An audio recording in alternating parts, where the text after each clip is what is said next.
Hello बच्चों, आप सभी लोगों का आपका अपना चैनल एमआर बेस्ट एजुकेशन में स्वागत है। तो चलिए, आज हमारा ये दूसरा दिन है त्रिभुज का, जो हम लोग ये श्रृंखला चला रहे हैं। अध्याय 6 त्रिभुज,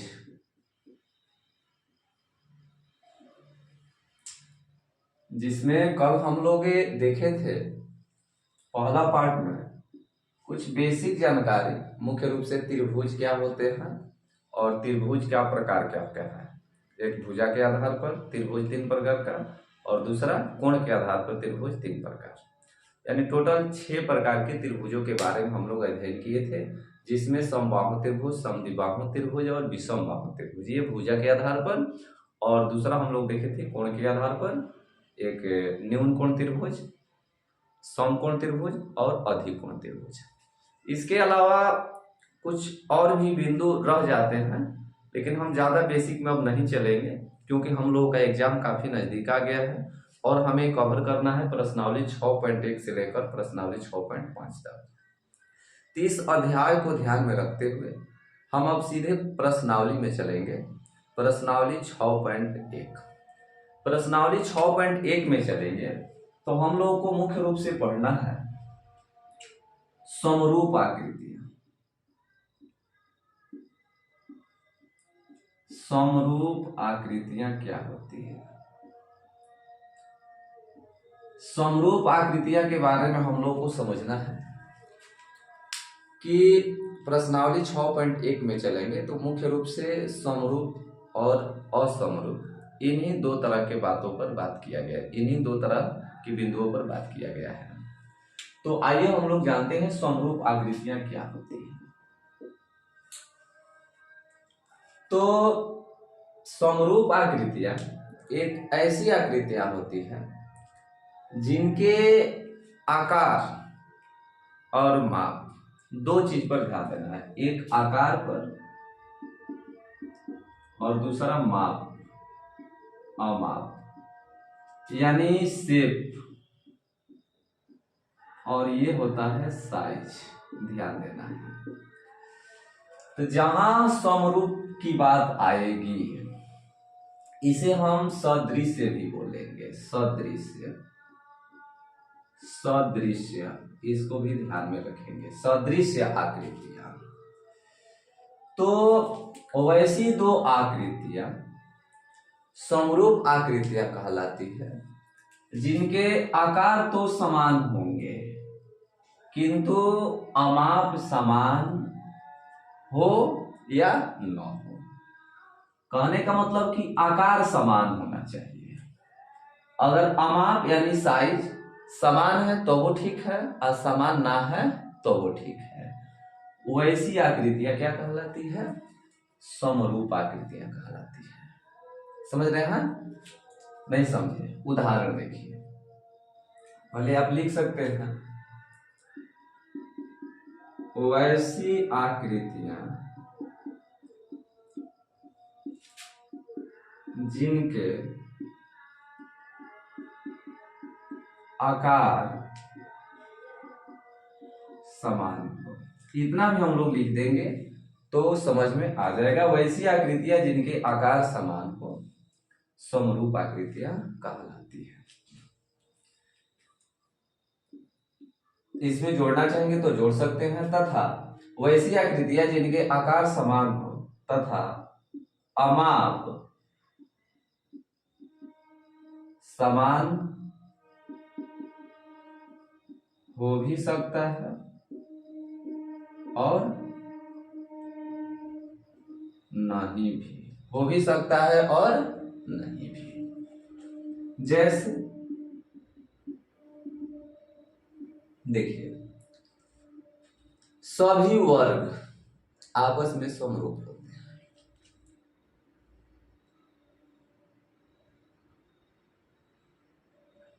सभी वर्ग, ध्यान दीजिएगा यार,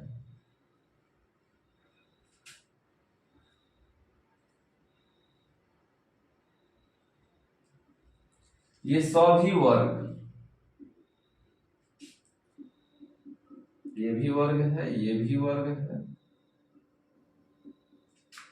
ये भी वर्ग है।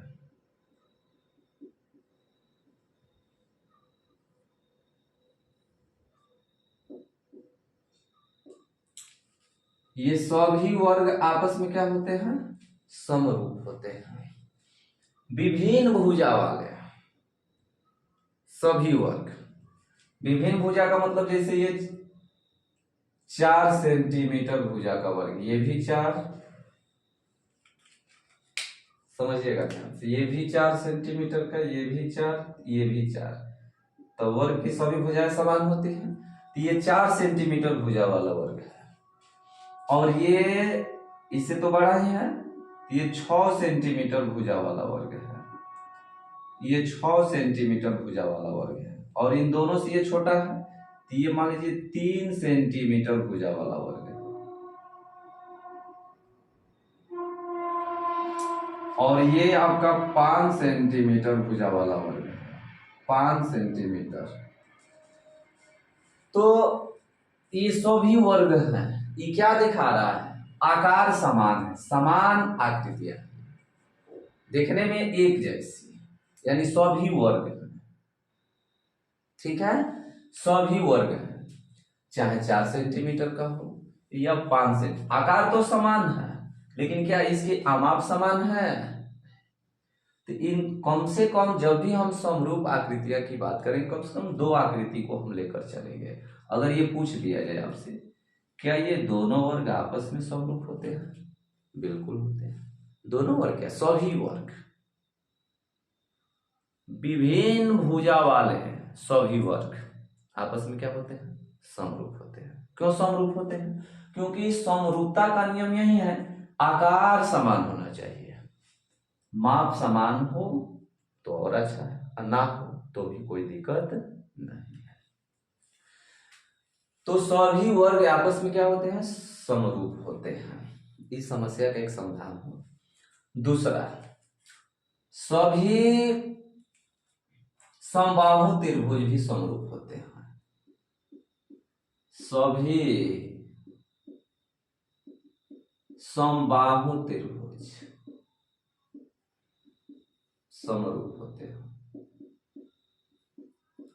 समरूप होते हैं। सभी समबाहु त्रिभुज समरूप होते हैं। ठीक है, जैसे देखिए इसमें भी लिखा जा सकता था, विभिन्न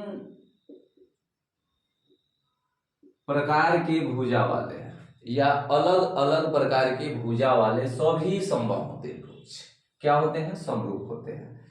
जैसे कोई भी भुजा ये 3 सेंटीमीटर का हो तो ये सब 3 सेंटीमीटर होगा। इसे एक बड़ा ले लेते हैं, ये मान लेते हैं कि 5 सेंटीमीटर का है। ठीक है, तो ये भी आपका समबाहु त्रिभुज है। तो सभी समबाहु त्रिभुज आपस में क्या होते हैं? समरूप होते हैं। ठीक है, सभी समबाहु त्रिभुज। दूसरा चीज, इस समरूप आकृतियां हम लोग देख रहे हैं, वैसी आकृतियां जिनके आकार समान हो, आमाप समान हो भी सकता है और नहीं भी। तो आमाप समान हो तो और अच्छा है, और ना है तो भी हमारा कोई दिक्कत नहीं है। हमको सिर्फ शेप पर ध्यान देना है, साइज पर ध्यान नहीं देना है, शेप एक जैसा होना चाहिए। ठीक है, तो आपकी प्रश्नावली 6.1 में यही सब मिलेगा। सभी वर्ग क्या होते हैं? तब बोलेंगे समरूप होते हैं। सभी समबाहु त्रिभुज क्या होते हैं? तो सभी समबाहु त्रिभुज आपके समरूप होते हैं।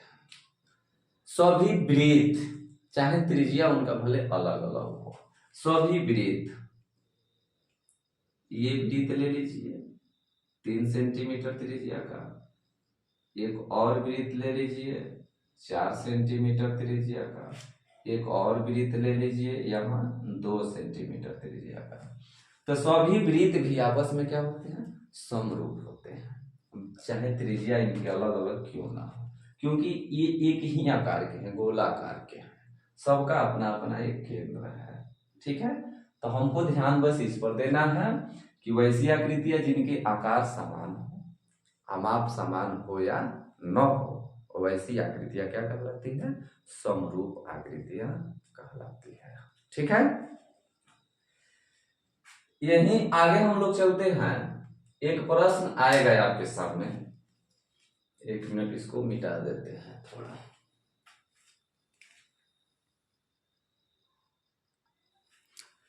मिटा देते हैं इसको।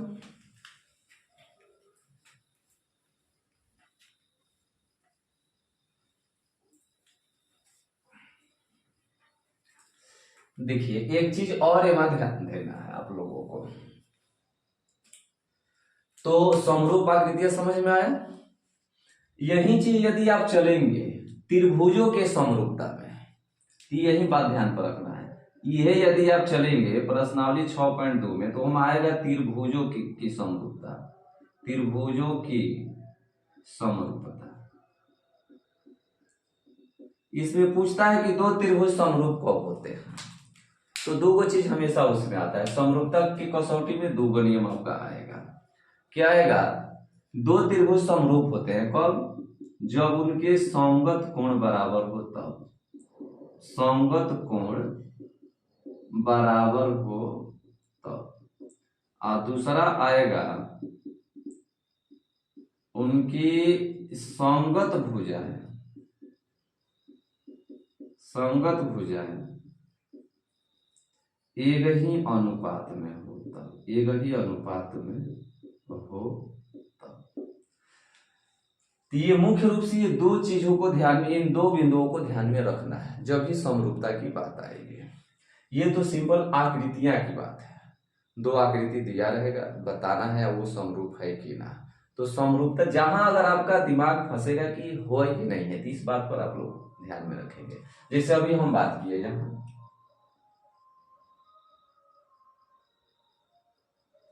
ये आपका 4 सेंटीमीटर, ये त्रिभुजों की समरूपता की बात हो रही है। हम यहाँ चतुर्भुज बता रहे हैं, तो यहाँ सिर्फ हम समरूप आकृति है। जब त्रिभुज की बात होगी तो केवल उसमें त्रिभुज, ठीक है ना। तो अभी आप लोग ये चीज हम बता दिए समरूप आकृतियां क्या है। तो ये तो त्रिभुजों की समरूपता है ना, केवल इसमें त्रिभुज की बात होगी। यहाँ समरूप आकृतियां, तो आकृतियां तो बहुभुज हो सकती, त्रिभुज, चतुर्भुज। तो एक इसमें बात आता है आपका सर्वांग समता, सर्वांग समता या सर्वांग सम आकृतियां, सर्वांग सम आकृतियां। ध्यान दीजिएगा, यहाँ एक बढ़िया कंसेप्ट है। सर्वांग सम आकृतियां क्या है? देखिए सर्वांग सम, सर्व धन अंग धन सम, तब सर्वांग सम। सर्व का मतलब सभी, अंग का मतलब यहाँ भुजा से है, सम माने बराबर। अंग, अंग का मतलब पूरा हमारा जो शरीर का पूरा पार्ट है, बहुत सारा। आप पढ़े हैं ना कि कोशिका सबसे छोटी इकाई है, इसके बाद उत्तक, इसके बाद अंग, फिर अंग तंत्र, और फिर हमारा शरीर। तो अंग देख रहे हैं, कोशिका, ऊतक, अंग। तो सर्वांग सम, चारों तरफ से बराबर। यहां चारों तरफ का मतलब बस दो चीजों से है, आकार भी समान होना चाहिए और माप भी समान होना चाहिए। वैसी आकृतियां सर्वांग सम आकृतियां कहलाती है।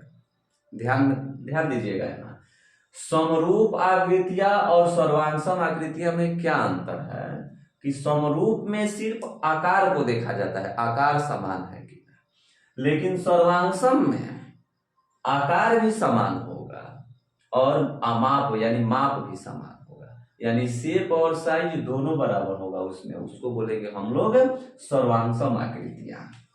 और समरूप आकृतियां में केवल आकार पर विशेष ध्यान देना है कि आकार समान होना चाहिए, माप समान है तो भी ठीक है, ना है तो भी ठीक है। तो अब यहाँ प्रश्न ये आता है कि सर्वांग आकृतियां समरूप होती है कि समरूप आकृतियां सर्वांग होती है। ये पूछ देता है कि सर्वांग आकृतियां समरूप आकृतियां हो सकती है कि समरूप आकृतियां सर्वांग आकृतियां हो सकती है। तो आप लोग देख रहे हैं कि समरूप आकृतियां में सिर्फ आकार सेम होना चाहिए, लेकिन सर्वांग आकृतियां में आकार और अमाप दोनों। तो ये दोनों गुणों को लेकर चलने वाला कौन है? सर्वांग समाकृतियां।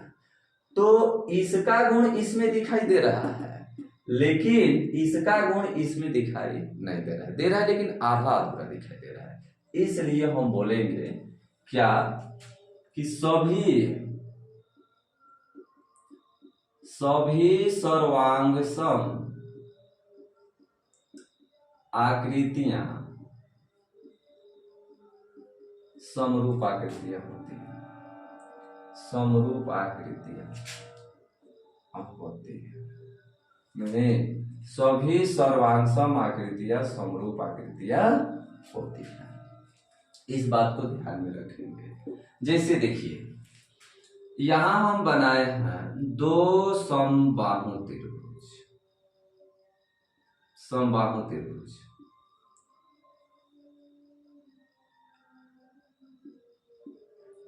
दोनों 3 सेंटीमीटर भुजा वाला ही समबाहु त्रिभुज है, ए बी और सी, पी क्यू और आर। यहां हम दो त्रिभुज देख रहे हैं। एक त्रिभुज है ए बी और सी और दूसरा त्रिभुज है पी क्यू और आर।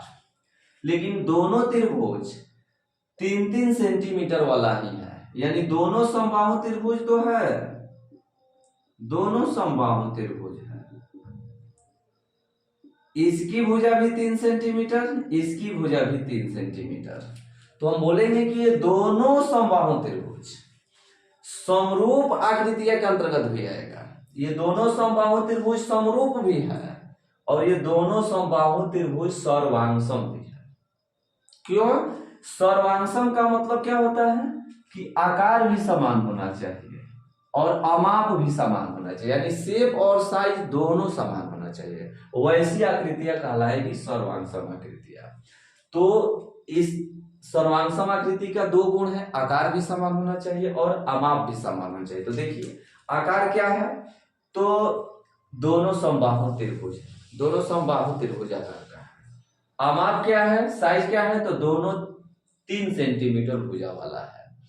तो दो समबाहु त्रिभुज है 3 सेंटीमीटर भुजा वाला, तो इसे हम सर्वांगसम भी बोलेंगे और इसे हम समरूप भी बोलेंगे।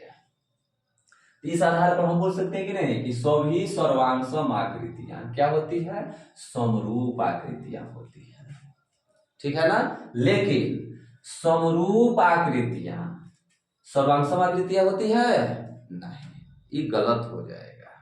सभी समरूप आकृतियां सर्वांगसम आकृतियां कभी भी नहीं हो सकती है, ठीक है। तो इस बात को आप लोग ध्यान में रखेंगे। जैसे खनिज और अयस्क पढ़े है ना केमिस्ट्री में, खनिज और अयस्क, सभी खनिज अयस्क होते हैं कि सभी अयस्क खनिज होते हैं? कमेंट में आप लोग थोड़ा बताइएगा, तो बोलेंगे कि सर मैथ पढ़ा रहे हैं, केमिस्ट्री का सवाल पूछ रहे हैं।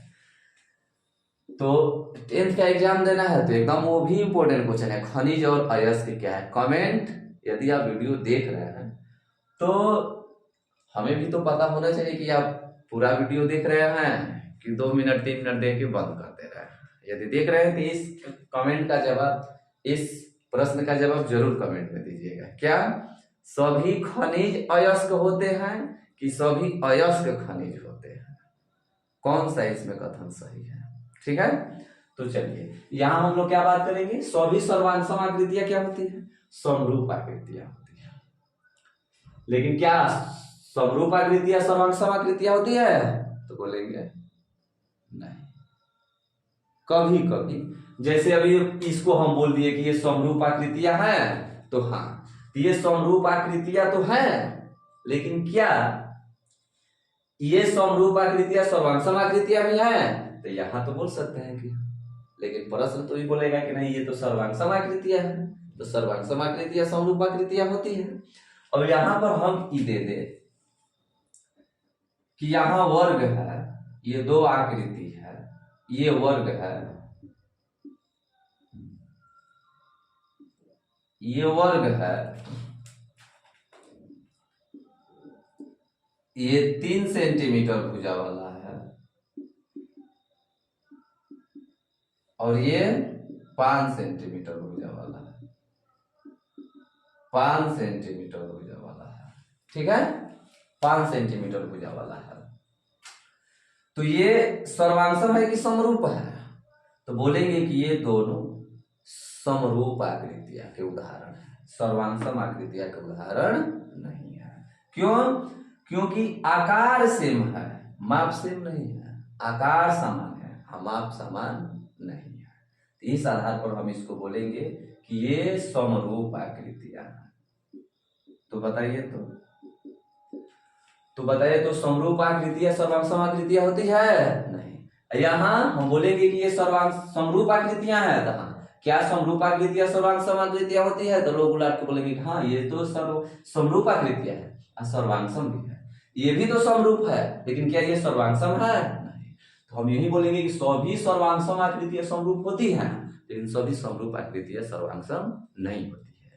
वही समरूप आकृतियां सर्वांशम होती है जिनके आकार और माप दोनों समान हो, वही समरूप आकृतियां सर्वांशम हो सकती है। फिर तो हम सर्वांशम आकृतियां कहीं तो परिभाषा दी है जिसके आकार और माप दोनों समान हो, उसे हम बोलते हैं सर्वांशम आकृतियां।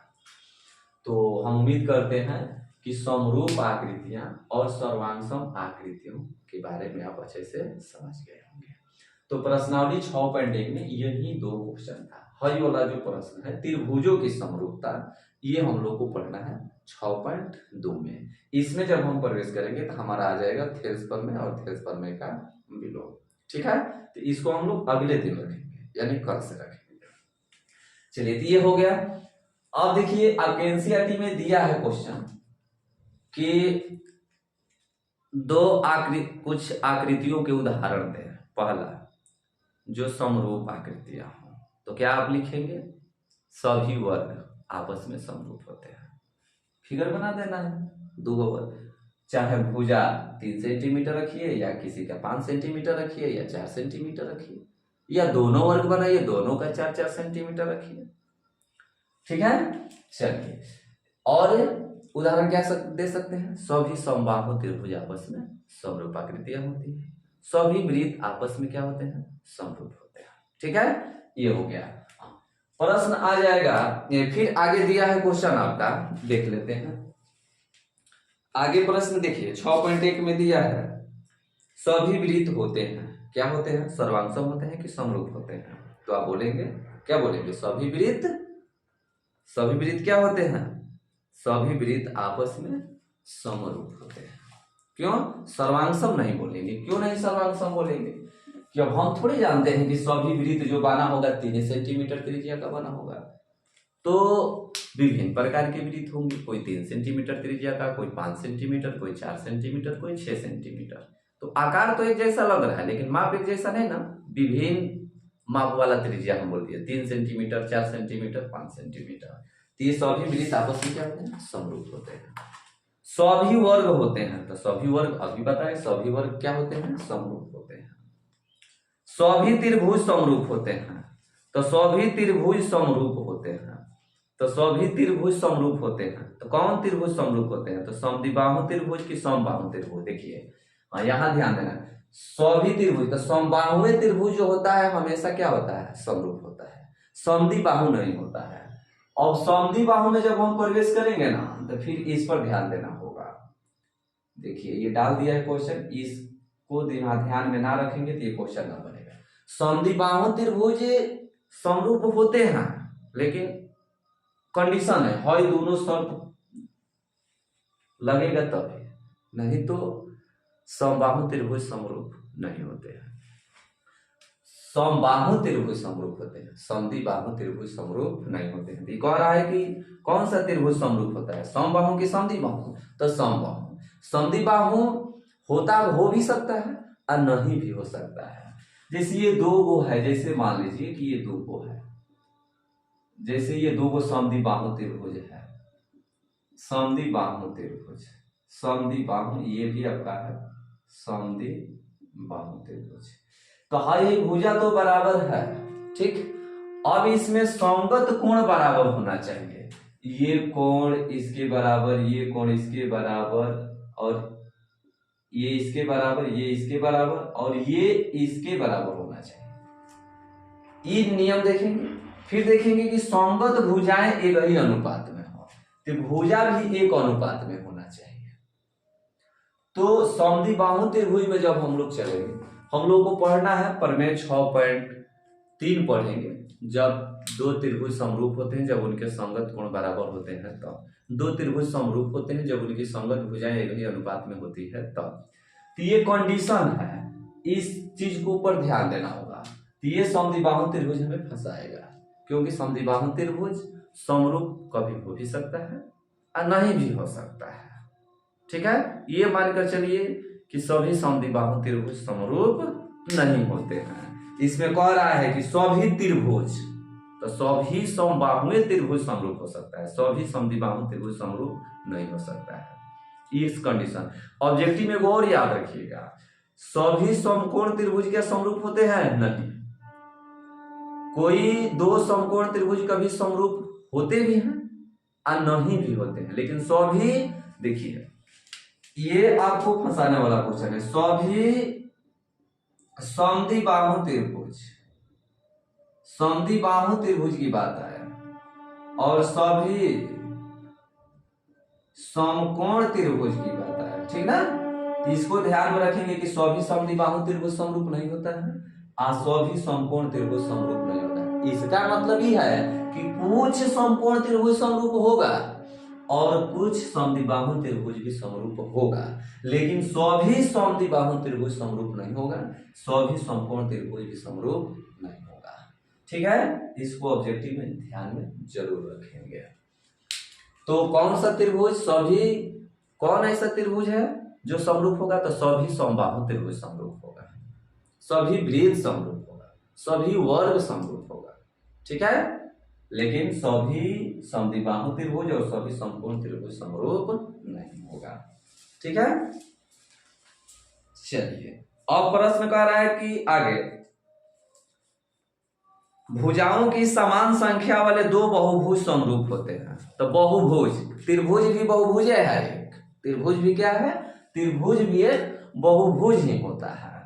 तो दो बहुभुज समरूप कब होते हैं? तो जब उनकी भुजा की संख्या समान, एक में लिख देंगे भुजा की संख्या समान, भुजा की संख्या समान, भुजा की संख्या समान हो। देखिए तो है कॉमन चीज है, भुजा की संख्या समान हो, मेन है दो है, संगत कोण बराबर हो तथा उनकी संगत भुजाएं एक ही अनुपात में हो तो भी समरूप होगा, अन्यथा वो समरूप नहीं होगा। तो कह रहा है कि कुछ आकृतियों के उदाहरण दीजिए जो समरूप आकृतियां हो। तो आप बोल सकते हैं सभी वृत्त समरूप होते हैं, सभी वर्ग समरूप होते हैं, सभी समबाहु त्रिभुज समरूप होते हैं। ठीक है, कह रहा है कि कुछ ऐसी आकृतियों के उदाहरण दे, कुछ ऐसी आकृतियां बताएं जो समरूप नहीं है। तो समरूप नहीं है तो क्या कीजिए, एक लिख दीजिए त्रिभुज और एक लिख दीजिए वर्ग। त्रिभुज और वर्ग, त्रिभुज और वर्ग क्या समरूप होंगे? नहीं होंगे, क्योंकि त्रिभुज में 3 भुजा होता है और वर्ग में 4 भुजा होता है। तो पहले कंडीशन खत्म हो गया, भुजा की संख्या समान होनी चाहिए। जब भी हम समरूपता में चलेंगे तो भुजा की संख्या समान होनी चाहिए। 3 गो भुजा और 4 गो भुजा तुलना हो सकता है कभी नहीं, तो ये समरूप आकृतियां नहीं है। और क्या देंगे? वर्ग और वृत्त, वर्ग और वृत्त समरूप आकृतियां नहीं है ना। सभी समद्विबाहु त्रिभुज समरूप आकृतियां हो सकती है? नहीं हो सकती।